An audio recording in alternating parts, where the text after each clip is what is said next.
Because in his words, if you begin killing these guys, those old ladies, they'll quit wanting to be Hell's Angels. So here's the question. What was the single most dangerous moment of your entire time in the Hells Angels?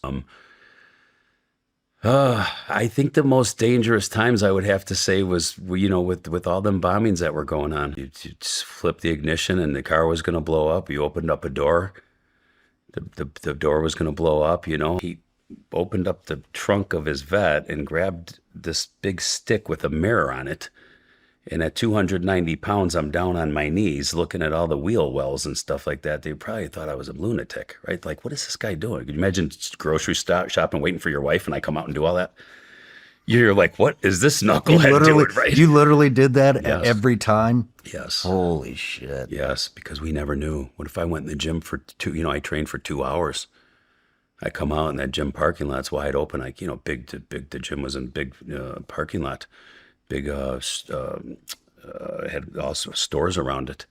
What if they went under there and did that, Or when we were in at the clubhouse, wired an explosive to the door. One of our guys found an explosive device under his wheel well of his truck. Chris will know a little bit more when you talk to him, because they had to come in. The ATF had to come in. He found the device, so he called up the local police and said, "Hey, there's something under my truck that doesn't look too kosher. It's got some wires hanging from it, and I think we probably need you guys out."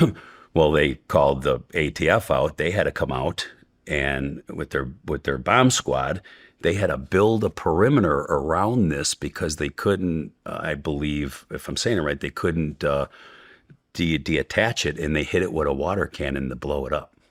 No shit. They had to explode the bomb with a water cannon, but they built a perimeter around it, and they couldn't deactivate it, and they hit it like that. So, yeah, he found that under his truck. I never found nothing under mine, or in my house doors and stuff. Everywhere I went, I always was looking around. When I pulled up to one of my houses at nighttime and got out of my vehicle, my gun was in my hand.